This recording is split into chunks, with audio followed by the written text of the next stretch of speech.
Hello and greetings. I am delighted to introduce my friend and colleague, Dr. Amy Hildreth Chen. She is a literary scholar, game developer, academic librarian, author, and editor. She holds a doctorate from Emory University in 20th century literature. Today, I am so excited to talk to Dr. Chen about her pathway into literature, archives, academia, and finally into the world of publishing. Hello and welcome, Dr. Chen. Hey, it's so good to be here. Thank you for inviting me. I'm really excited to have you. This is pretty awesome. So, okay. So first, I wanted to ask you about your studies in literature and what Emory was like for you, and how did you find yourself in archives and special collections there?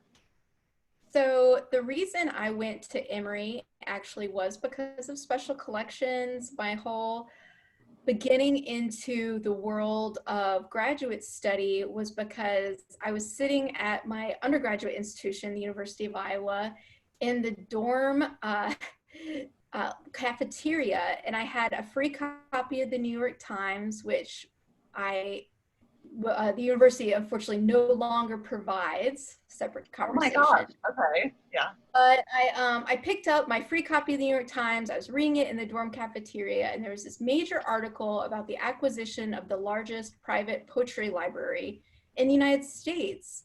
And it had gone from Raymond Danowski to Emory University. And I was so excited because it had never occurred to me. I never went to special collections when I was an undergrad. So it never occurred to me that there are these huge private libraries and what that potentially could provide for scholars and students. And it put Emory on the map for me. And so another year later, when it was time to apply to graduate school, I thought of that article and I applied to Emory. And it turns out that I was the very first student accepted to work with the Raymond Danowski Poetry Library, as it became called. Wow. Yeah, and so I went to Emory because of that acquisition. And so the whole future was set based on that. Eventually, I spent about 4 years or so working with Kevin Young, who was at that point the curator of the Danowski Library. And that eventually led me to write a dissertation on literary archives. I realized when I was doing my graduate studies that there were two tracks I could go down. I could study rare books, or I could study archives. And it's funny because later I got more into the rare book world, but my interest was really always in literary archives. So I stayed on that side of the fence. Did my dissertation and then continued to prove or to discuss that topic in my later research. Oh, wow. That's really interesting. Oh, wow. Okay. Well, thank you so much for sharing this part of your journey with us.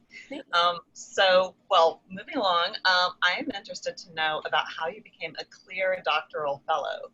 And can you tell us about the CLEAR fellowship program, how you became a fellow, and what your path was with that program? So my ability to move into CLEAR, which is the Council of Library Information Resources, was because I had spent 5 years working in the libraries at Emory. So since I came to Emory knowing that I was interested in the library, I kind of had a leg up. I did have like a brief fascination with like trauma theory and psychoanalysis studies. And, like I kind of like forgot for a second what my point was at Emory. You're in grad school for a while and you get like seduced. But I came back to the library really quick, like within 1 year. And I worked I started off in arrangement description, working under an archivist, and then I did some with Salman Rushdie's papers and Alice Walker's papers and a Confederate sheet music collection and a variety of other miscellaneous things. Then I worked in exhibitions for a couple of years, and then I worked under Kevin Young, as I mentioned. So I had this variety of experience, and so it wasn't like I was a doctorate who's like, okay, I can't get a job as an English professor. I think I'll go work in the library. It was more like, no, I've always worked in the library. I've been here for 5 years. I think I'll just continue doing what I was doing, just full time. So I think that made me, frankly, an easier sell. because it wasn't like I just had to like switch my career path. I was always doing it. Um, and then what happened is if you go to the CLEAR program, you apply to the program, you don't apply to individual jobs, and then the program vets you. So you go into this pool. And so you send your application, and then the institutions which participate in the program, they get to select candidates from within that pool. So CLEAR kind of serves as a pre-screening and training program. And so I was interviewed by a couple of different institutions out of that pool. But what was funny is that one of the positions I didn't get, and the other position I pseudo got, but what happened is that they decided they wanted me in a different job. They had not even listed as a postdoctoral fellowship. So I had to go through this interesting interview process for the University of Alabama's CLEAR program, where I was trying to make myself a 19th century photography specialist because that's the only job they had listed. Right. And so I was like studying 19th century photography, kind of like, I don't know anything, but I'm gonna fake it till I make it, you know? And then they're like, at the end of the process, they're like, actually, yeah, we want to hire you, but for like this instruction librarian position. I was like, oh, that's so much better fitting for me. But why did I have to pretend I was a 19th century photography specialist? So sometimes that happens when you're looking for a job, right? Like people see in you things that they hadn't actually created yet. And so Alabama had to jump through some hoops to keep their current line and then create a new line for me. And so they hired two of us. So I became a postdoctoral fellow at Alabama for 2 years under that category. And then what was interesting about that classification is that the original 19th century photography position was a postdoctoral fellowship that was more geared towards like research. Whereas mine, frankly, was just a regular job that they decided to fill with a postdoctoral fellowship, which was positive and negative. The positive was that like I was tracked really quickly to a full-time library job where I was responsible for all instruction, all exhibitions, all digital publishing, you know, so I was like a regular librarian from the beginning in all but name. But then I didn't have the support to do my own research, which a lot of my colleagues did. Mm-hmm. So I didn't even fully understand at that point that I was being tracked for library careers long-term, and that the opportunity to go back to the professoriate, which realistically wasn't there, I had closed that door myself because I had taken a traditional library job. It didn't quite click. But on the other hand, I was tracked fully into the librarianship role. And so it wasn't a problem. I could have stayed at Alabama when my postdoc was up, but I chose to take a position at the University of Iowa. So that's how I kind of streamlined from the PhD world into librarianship. But it really all had to do with the fact that I had extensive experience at Emory. And so I was able to sort of become a librarian without getting an MLS because I had 5 years of experience. Right. Okay. That's really cool. And then like in the CLEAR program, they also provide a lot of side training. Like you go to a CLEAR camp for a week at Bryn Mawr, which was really awesome. It's like nerd camp for adults. Yeah. So fun. And then you see everyone like basically every 6 months that you're in the program. So you meet up in DC or you go different places and you learn about library policies and issues in the profession and kind of high level leadership stuff. And you're really groomed to be a leader in the area. And so that was just lovely. And all of your colleagues are PhDs working in the library. So you're with a set of people that are like you, which was really important for me because I love working in libraries, but sometimes there is a temperamental difference, a training difference in those with more traditional backgrounds. And so it was really nice to be among a cohort of folks that were also struggling with the same issues that you were. And so I have the highest praise for CLEAR. They did a great job, and I appreciate Alabama taking a gamble on me. And that's where I got to be kind of where I am, more or less. Well, I wouldn't say today, and that's another question, but where I used to be. Which we'll get to, right. Okay. Well, just out of curiosity, were you in that first cohort of CLEAR fellows, or, okay. I think I don't remember. You can look it up on the website. I don't know if I'm like the 10th cohort or 9th cohort, but I'm pretty far down. Oh, okay. Okay. Yeah, Yeah, so I graduated from Emory in 2013, and then I was in the 2013 to 15 cohort. Oh, okay, okay. So clear, in other words, like had a, they had a down pat, like they had a pretty good idea, yeah, at Yeah, that and point. it has evolved. So a couple years before I came on board, they started creating a digital curation track for libraries, and so that was very popular. And then I guess a couple years prior to me, and then moving forward, they also tended to have themed cohorts. So Okay. where they would have like a group hire in a certain area, and it changed each cohort. So my cohort, the group hire was in medievalists. So a lot of people in my cohort were medievalists. And I was just one of the people that wasn't. So I was actually very strange because I wasn't in that original listing and I wasn't part of any cohort, but Okay, well, no, that's great though. I mean, it's wonderful to hear all this and how it gave you these opportunities to prepare you for your work at Iowa.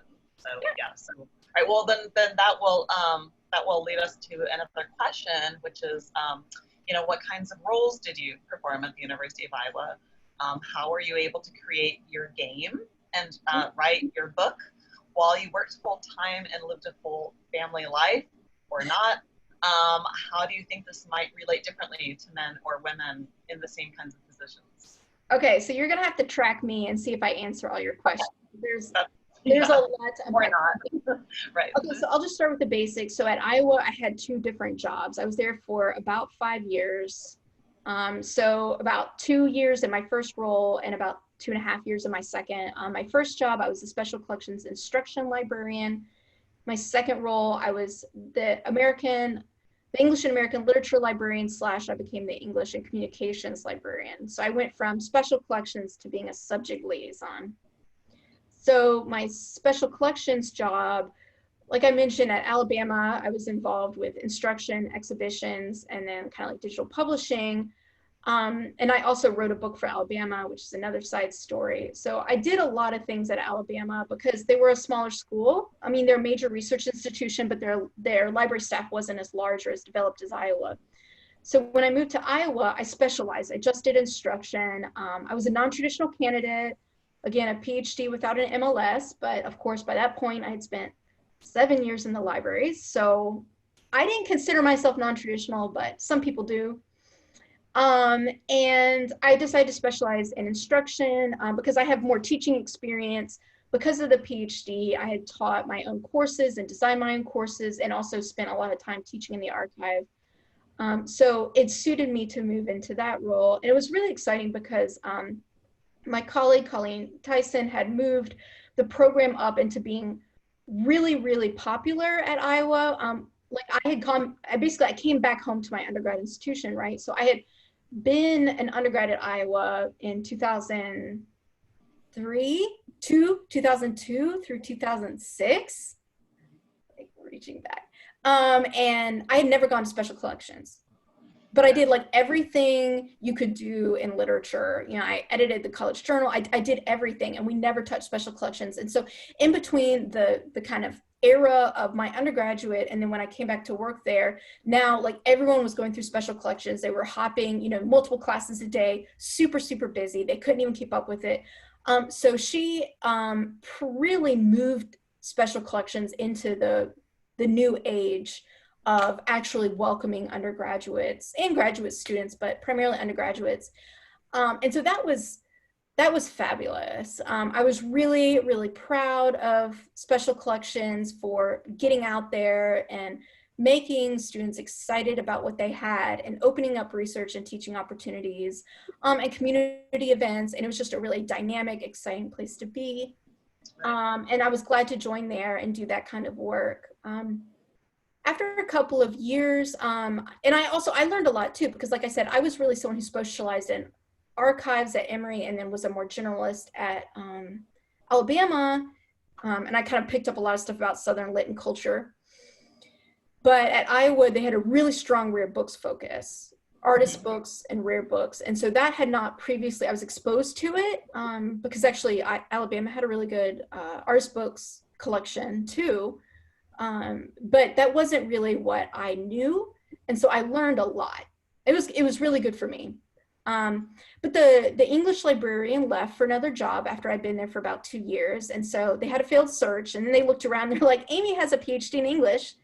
Right. Amy can do this. So I switched roles. I agreed with that. It was kind of new for me, and I wanted to change. And I missed being a little bit more in depth on research. Like special collections, of course, supports research, but they're not necessarily kind of in the nitty gritty as much as the subject librarians are.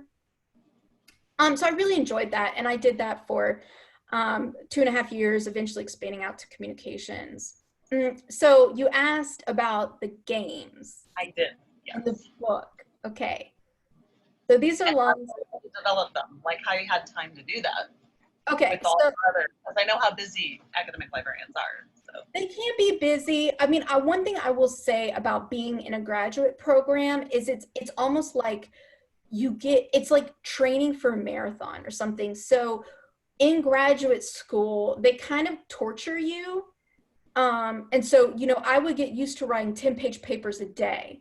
Like I know my maximum productivity. And so it's like physical training. Like you become faster and harder, and like your pace is also, I mean, I grew up in kind of a workaholic family, which I think is important because people get socialized to work differently. And I was socialized to work all the time. And I'm not saying that that's good or healthy or right, but I grew up where you work all the time.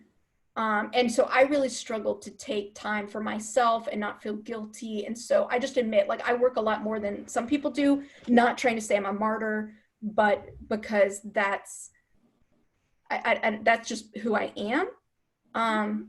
So 1, I work a lot. 2, I'm just sort of naturally a workaholic. And then 3, I was just very fit. I'm used to producing at a very high rate.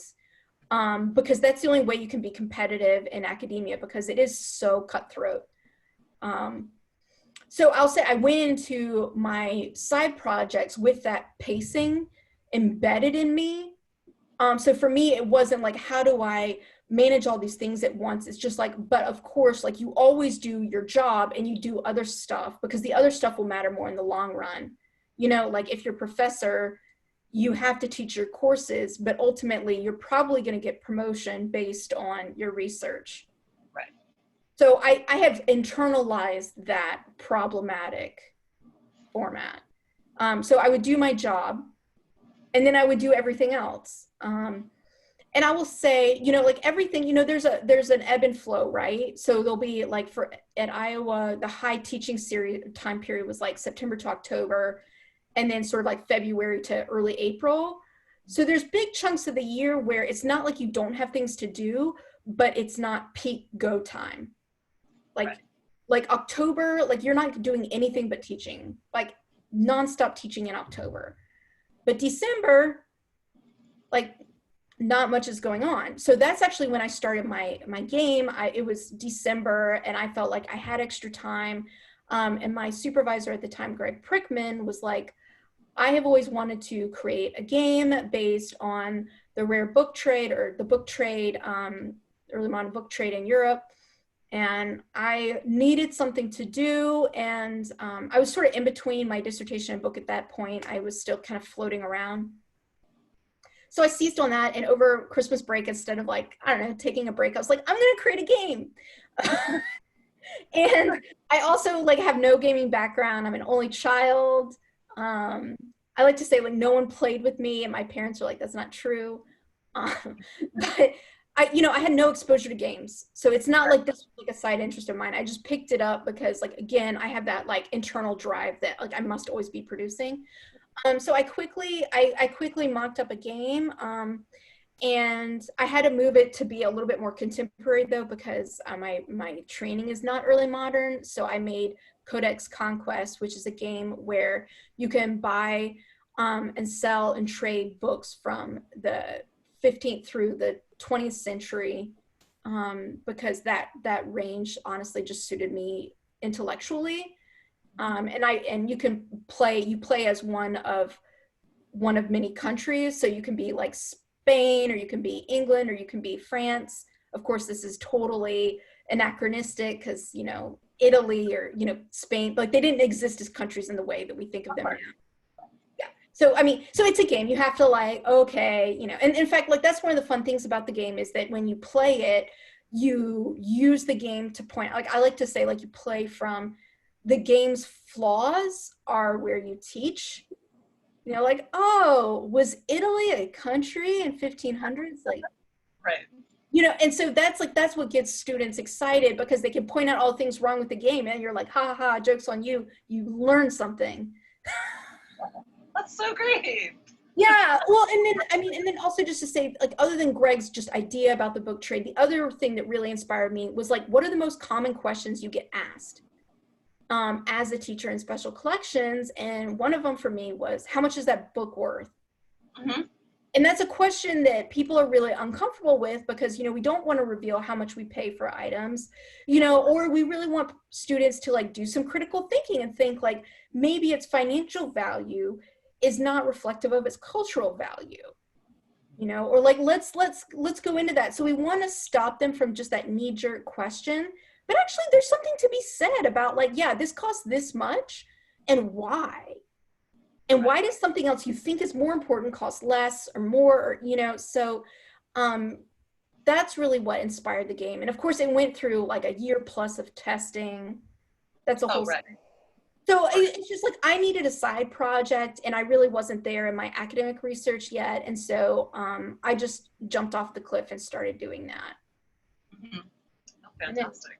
Thank you. And then in terms of my book, once the game was pretty much where it was, although I was doing it sort of simultaneously, I knew I wanted to go back to my dissertation topic, but I knew that my dissertation topic approached the topic of literary archives in a completely wrong way. And there's something really devastating about like writing like 200 pages and then being like, oh, actually, like my approach was bad. Right. The whole premise was like not great. Yeah.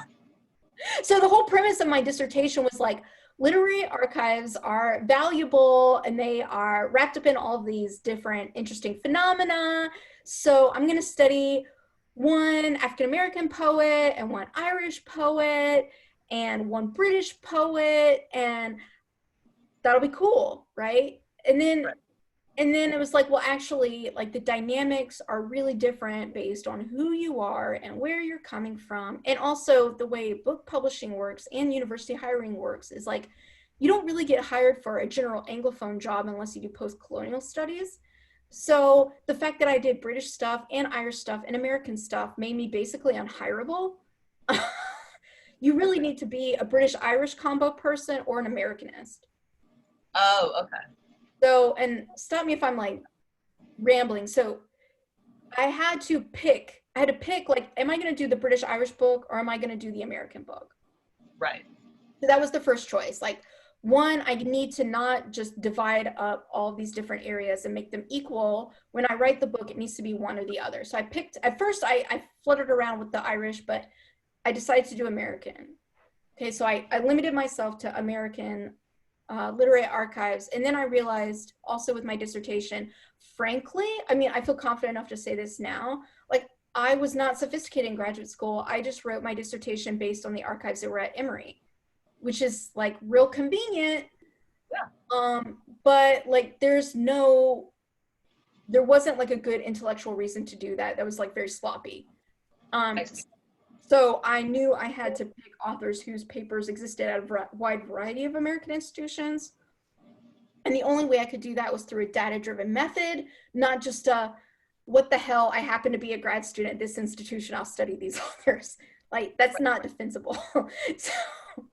So then I came into the process of like, okay, I'm going to study American literary archives. I need a data-driven method. I need a sample set. My sample set is going to be the authors that are in the Norton Anthology because that's canonical. And I'm going to trace, you know, I'm going to write down all these authors and then I'm going to find out where their papers went. Right. And it got more complicated from there, but that's what I did. I created a data set. I traced where they went, when they went there, why they went there, how big were those archives, and then I wrote a book based on that. And But learning that data-driven process took me a lot longer than it would. Like, I could have written a book much faster if I wasn't trained to do data, but as someone who has like no numbers background at all, I thought I was doing statistics, and then one of my peer reviewers was like, Amy, you are counting. It's not statistics. Oh. So, but even just counting probably added a year or two to the R&D of that book. But I think in the long run, it made the book much, much better because I can absolutely defend every single choice I made. And also I know clearly what I have not talked about and what I hope I can punt to other people to research. So I think it's made me a much better and more articulate scholar, but frankly, it took me a long time. And again, I was able to do that because, frankly, I work really quickly because I've learned to be efficient in my time. And I was just really driven. For me, ultimately, I wasn't going to get promoted or anything based on the book. It was a life goal. So if your goal is driven by your professional need, that will keep you motivated. But when it gets really hard and you have no payoff like I did, it's really because at the end of the day, I want to die saying I wrote this book. You know? And so that's how I got it done. And that meant doing things like I didn't take vacations. You know, I would spend, so I would spend my free time working on a book. And I think that's important to say. Other people took vacations. I wrote a book. Yeah. You know, and so sometimes, like, I think it's important for people to remember that there are hard trade-offs. And if you want vacations, it may be harder to write a book, or it may take even longer than it took me, you know? The other thing I'll say is at that point, I didn't have a child. So I was married, but I didn't have any family responsibilities. And that's huge because now I do have a toddler. And it's a lot harder because in the evenings, I need to take care of my toddler, or I don't frankly have as much energy as I used to. And so I think there was a huge difference in the level of privilege I had as a child-free person to what I have now, which is my choice, of course. But I think that facilitated my productivity at that point in my life. And then so to go to your final question about gender, I think it doesn't have to be as much about gender, but it depends on, are you partnered? And if so, does your partner take equal or greater responsibility? And I am lucky that my husband does. You know, he got up with the baby at night. He takes care of William in the morning and the evening. We actually call him lead parent. That's what our family does, is like maybe right after William was born, I was lead parent, and maybe I'll be lead parent in the future, but it's not even a 50-50, frankly. You know, right now my husband does more than I do with our child. And I think it's important to recognize that it's not just women who are automatically lead parent. That's something that we choose, and that society tends to make women lead parent. But to acknowledge that role and to give it a title also makes it flexible as to who is that lead, but it's not an automatic gender-based assumption within my family. And I'm very privileged by that. But even then, I'm not the lead parent, but frankly, it's harder to write now than it was then. Right. Yes, especially with COVID and with COVID and I'm sure we'll talk about this, but also because I'm in a different type of job now. So just circumstances, you know, and also I knew kind of unconsciously that I was at a time in my life where if I don't do it now, it's never going to get done. Right. You know, so I had to dig in and get it done before that era of my life was over. And I hope to write more books, but it was an era that I could dedicate to that. And I had to give it a couple of years to develop. I would not have been capable of writing that book right out of graduate school. I needed a couple years for me to recognize how to be a better scholar. So you don't come out of a doctorate being able to write a book, in my experience. I needed more seasoning. Yeah. Okay. Thank you. Thank you so much for all of that. That's very, very insightful and helpful to anybody who will be watching this. Thank you. So, which brings me to another question, which is, how did you find your current position, and how has that transition been for you I know that the bulk of it has been during COVID. So you transitioned into this position around the same time as I transitioned to my new position around like January, February. What are the differences with your work now and with working in a library or academic environment? Okay, yeah, I'm so glad that you want to talk about this. So in January 2020, I left my position at the University of Iowa, where I was the English and Communications librarian. And I left for industry, and not even in the humanities. I now work for a microbiology company. And what they do is they provide antimicrobial testing to either validate current antibiotics or and antifungals, or create new antibiotics and antifungals. They also were starting to do some work on the microbiome, which I find really exciting. I was interested in the microbiome even before I ever thought this would be something I would be doing in my life. So I am their editor. I am their medical editor. So I review everything coming out of my company, which includes scientific abstracts, posters, academic papers, written reports, presentations, and then occasional little press releases or things like that. The website, social media. So everything from the academic work kind of on down. And that has been lovely. It's really exciting to say, okay, like the last time I took a biology class was high school. But I can transition into an environment with very high level scientists who are working at the cutting edge, and I can help them communicate their ideas better. And so for me, that has been a really fun challenge. I guess I'm the type of person that I like to always have something to sink my teeth into. And it was time for me to do something different. And so that has been a lot of fun. And then the other part of my job is that I also project manage all publications, which is an entirely different skill set, because writing and editing and even working on formatting concerns is different than, like, you know, I feel like sort of a Disney person, you know, like here's all these things floating around and I need to make sure that they're going in the right direction and tracking. And because what I also really love about my new position is it reminds me that it's completely normal to have to edit things so many times. So these are top scientists, and they get reviewed.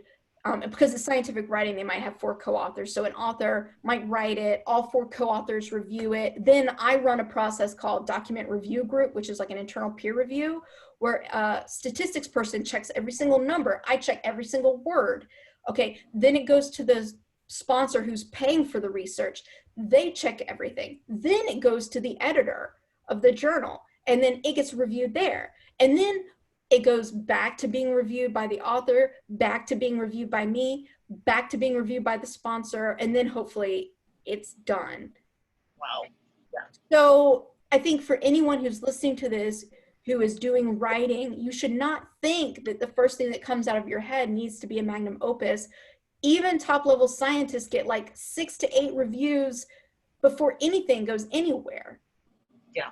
You know, and so to me, it really normalizes the idea that like everyone for their entire life, you'll never get too good for it, needs editing. And so for me, being an environment that really embraces and standardizes that and accepts it has been lovely. But it also means that there's a lot of project management happening because things are flying around everywhere. And because it's medical research, which is being paid for by clients, there's a much higher like level of procedural that you have to go through. Like you have to do formal signatures, you know, you have to make sure, you know, like if it's going to sponsor X or Y, like there's more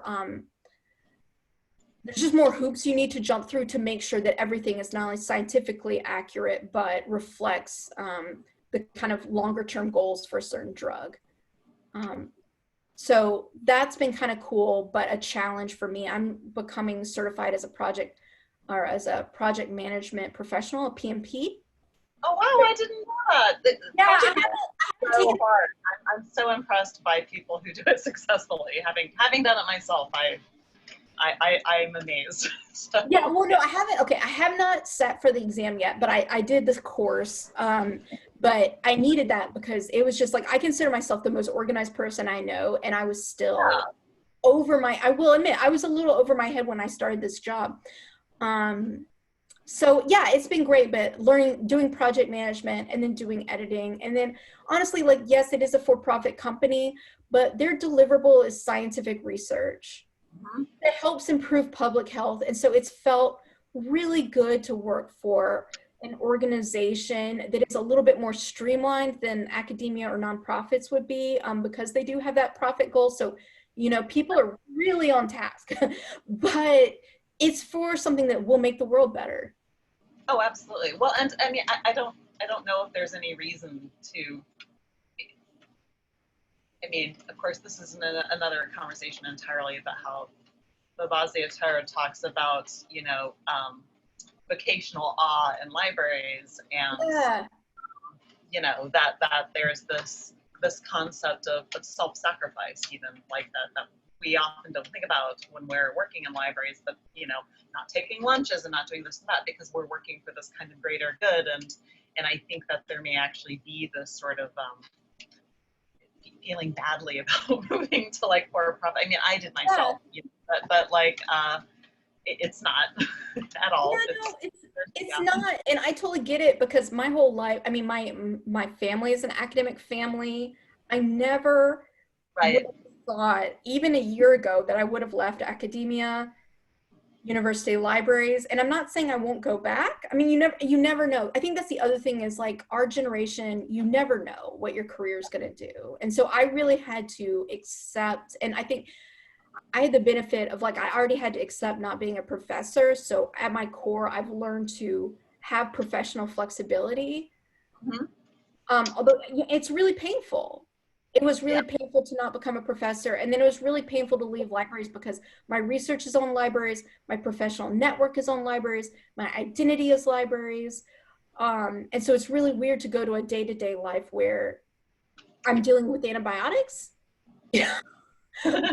But I have, you know, in a weird way, I have also found that it can be really lovely because then it's a relationship with the subject and people because I want to. You know, I still engage with this community because I want to.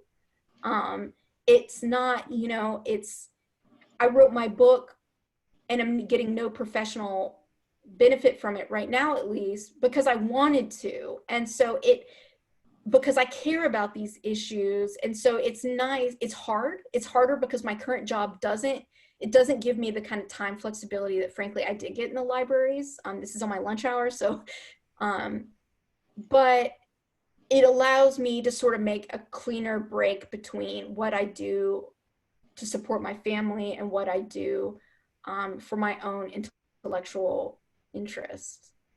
Yeah, absolutely. And of course, it's important to remember that all of this experience that you have, I mean, nobody can take that away from you. And you know, whatever you wind up doing down the road, you can return to that. Like you still have that experience. You can keep doing what you're doing. You could go in a completely different direction.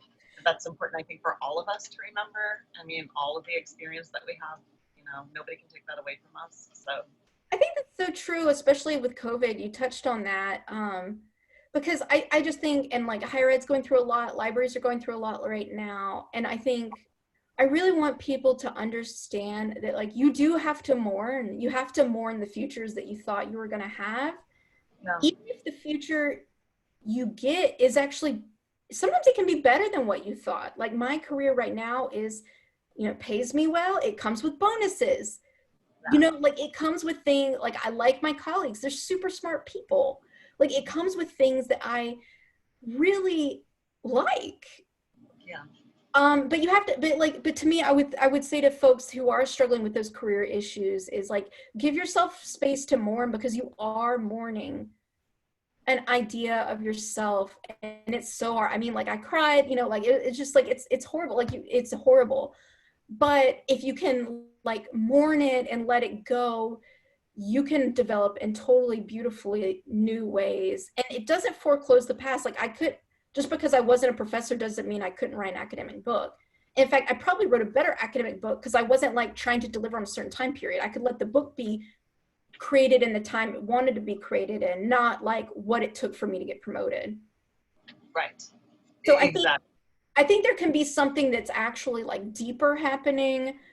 I just think what's really hard is when you feel like your sense of agency is taken away. Yeah, that's really, really good concept. Yeah, And so I just it's so hard. It's so hard, but I think if we need to support our colleagues that are going through this and not judge them, because I think it's so easy to say like, oh, you were unemployed, or oh, you were in this type of job, not that type of job. You know, I know a lot of people, and I understand where it's coming from, were frustrated with me because I didn't have an MLS and I was taking up a spot in the library. You know, and I tried to emphasize the fact that, you know, I have a diverse, for, you know, for just another white lady, I have a different type of experience than you, and that doesn't make your experience worse than mine, and doesn't make me better than you. It doesn't make me worse than you either. And I, you know, like, I think we all have to be gentler with one another, because our generation is just, it's going to look different. yeah, It's not our fault, you know. yeah, no, we need to be a lot kinder and a lot less vicious with each other in this field, frankly. Yeah. And I think that, like, and that's like what I loved about libraries, was this like generosity and helpfulness is sweetness. I mean, coming from academia, like, I felt like there's big parts of the library that where I was just like, they're just better people. I'm not saying academics are bad if you're watching this, but, you know, but like, I just felt like a lot of librarians were just kinder people, but there, we can also be too hard on each other if we don't look a certain way. And it's really important not to limit based on how people look or what experiences they have, because the world is changing underneath us. Absolutely. Yeah, it shifts all the time right under your feet, and you prepare yourself a certain way for a certain kind of career, and you think you're doing all the right things, and then suddenly you're not prepared the right way, or it's too much or too little, and it's very hard for people. So, Or it's just yeah, like you came out the wrong year. It could even be that you're perfect, but you were just 1 year off. exactly. I Yeah. mean, it's Well, just it's like, like the academy. Yeah. Yeah. absolutely. So I know that, and I hope in this series you'll talk about your experience some more, but I think that, you know, we, and again, like, we all become sharper because of our miscellaneous backgrounds, you know. And I, yeah, and so you know, I've appreciated working kind of in the medical writing sector, because my background is seen as valuable, and I am very different, and that's like, they need that. Yeah. And they appreciate it, and they want you, and they need you. Yeah, I've never heard of people getting so excited about split infinitives, you know. That's great. Yeah. So, Well, so, it's, well, we should probably conclude this interview because, but you have shared so much, so many wonderful things, you know, and I think that so many people can benefit from what you have told us, what you've opened up about, and I appreciate it so much. Thank you, thank you, thank you for talking to us today, Dr. Chen. So, oh, that is the kindest thing. I have loved talking to you, and I look forward to hearing all the other fun interviews you'll be doing. So, good thank luck. you. All right. Bye.